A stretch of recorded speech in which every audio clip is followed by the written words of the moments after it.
We got Andrew here in Austin. Hi. Did you read Matthew 5:27 and 28? Sure, I've read the whole Bible several times. Okay. Do you know what it says there? Is that the passage about adultery, where doesn't just have to be physical adultery? If you look at another man's wife with lust, you've committed adultery in your heart? Exactly. It says, "Whosoever looketh on a woman to lust after her hath committed adultery with her already in his heart." Sure. How do you not think that that's a good thing for people to have limits? You think that's a good thing? It's called mind control. You're trying to determine what I think and what I don't think. That's one of the stupidest things I could imagine. How can you control or even pretend to control what somebody thinks? And you don't think Jesus looked on a woman without lust? Or any of his disciples? That's what Jesus said. That is Jesus, what Jesus said right there. Well, first of all, we'll set aside how you think you know that this is what Jesus said. Second aside, we'll set aside whether or not it matters whether Jesus said it. I don't care who said it. If it's wrong, it's wrong. And so if somebody says, now I will say, if a man looks on a woman lustfully, he's committed adultery in his heart, is absolutely wrong. Because first of all, he's not necessarily married, and adultery is specifically a lustful or sexual action that extends beyond the bounds of marriage. So as a single person, looking on a woman lustfully isn't adultery. And by the way, I put it to you that almost nobody on the planet outside of arranged marriages would have ever gotten married or had sex if they hadn't looked at someone of the opposite sex lustfully. And finally, why is it a man looking at a woman lustfully? Why isn't it a woman looking at a man lustfully, or a man looking at a man, or a woman looking at a woman? This is a misogynist. Hang on. If you see a beautiful woman, do you just go rape her right away? Andrew, I'm going to let me finish the thought.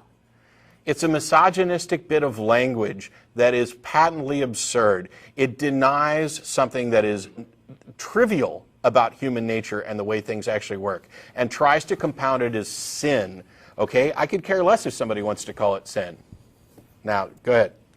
Well, don't you think it's important to have limits on your sexual desires? Otherwise, everyone would just be raping everyone. Really? You think people would just run around raping people?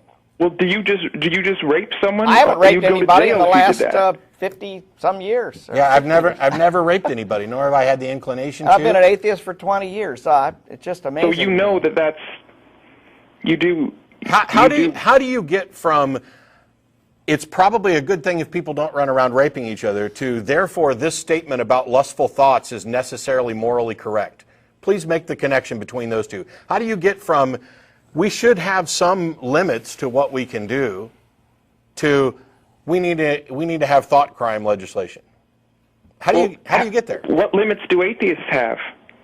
Well, what culture? Tell me one culture that doesn't have limits. And every culture on the face of the earth has limits, and they're not Christian cultures. Chinese culture has got limits. Japanese, the most secular country in the world is Japan. They have the lowest rape rate. Denmark. Sweden, very unreligious places, and they don't have any rape problem. We have much more rape in the United States than they ever do in Denmark or Sweden. Religion doesn't seem to be any kind of deterrent to rape. Are you implying that all rapists are non-Christians or non-religious? What about the priests who are raping little boys and little girls? Where do you get your limits from? I get my limits from a rational consideration of the consequences of my actions. That's how I determine what's moral. I get it from a foundation that says my actions have an effect on those people around me and theirs have an effect on me. And that if we're going to live cooperatively and share space, we have to recognize that impact. And my freedom to swing my arm ends at their nose. And that I have no right to impose my will over somebody else's will in that type of scenario.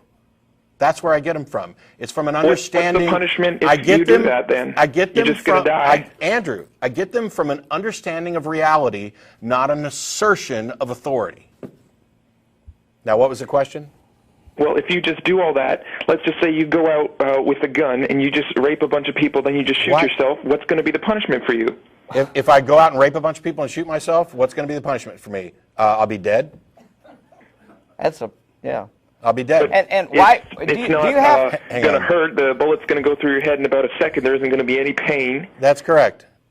I'll be dead. Okay, so let's flip the script here. Let's say somebody goes around and rapes and murders somebody, and then After they're done, they get saved. What's the punishment for them?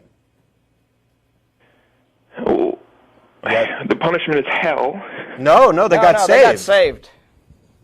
Also, Are you saying that a rapist can't be saved? See, this is the problem. This is the problem with Christian religion. It establishes unrealistic and irrational and immoral criteria by which to live. And then it creates a loophole so that you don't ever have to be responsible for those actions. No, Andrew, shut up till I'm done.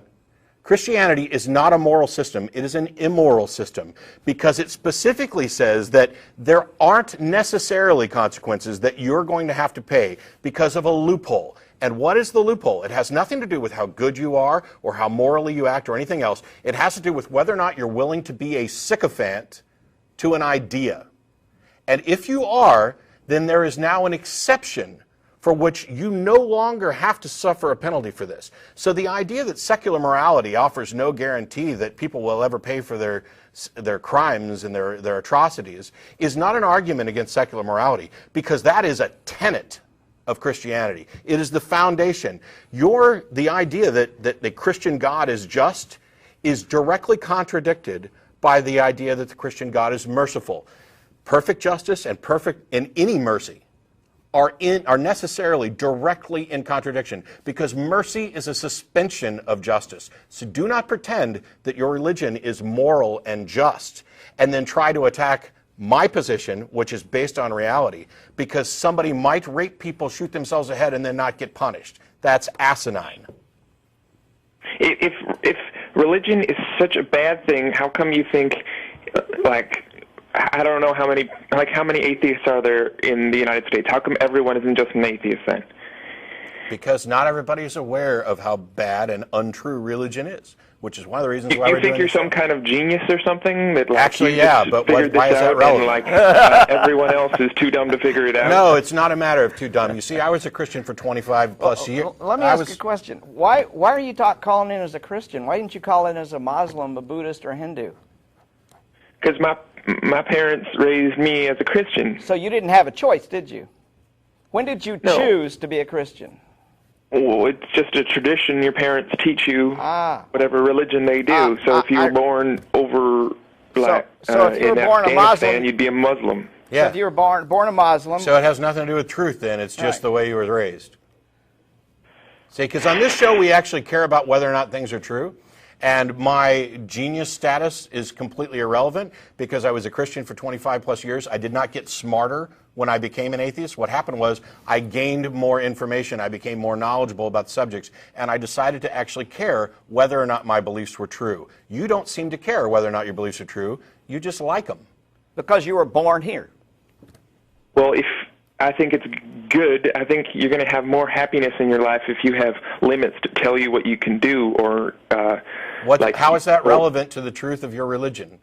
I've already said... It's not all true. I know.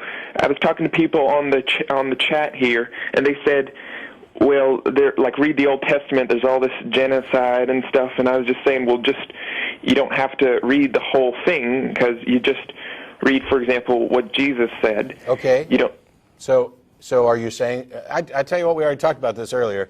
Not everything that Jesus said is true or good or smart or wise either. So why would you care at all what any of them have to say? You're not concerned about truth. You've already just said you can pick and choose and toss aside the things you don't like. So you're inventing your own version of Christianity.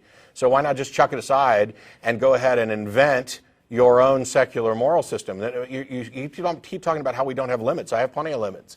And we live in a society that has plenty of limits. As Daryl's already pointed out, most societies have limits. You keep going to this slippery slope thing of, well, if there is no, 10 Commandments or Jesus or whatever, then you've got no limits. You'll just run around raping and killing people. Well, that's already demonstrably false. And there have been multiple studies that actually investigate the correlation between the religiosity of a society and its societal health. And there is always a strong negative correlation. The more atheistic the society, the better they score on societal health factors, from everything from teenage pregnancy rates to STDs to happiness to wealth to murder, rape to healthcare.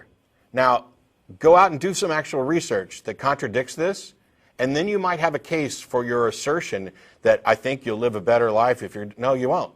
There's no evidence to demonstrate this. This is wishful thinking. Just as not only have you gone and said, well, I'll pick and choose what I want, you've done it in a way where you're just trying to support your own wishful thinking. And until you actually come up with evidence, and until you demonstrate that you care about the truth, we don't really need to waste any more time on it. And I guess we won't.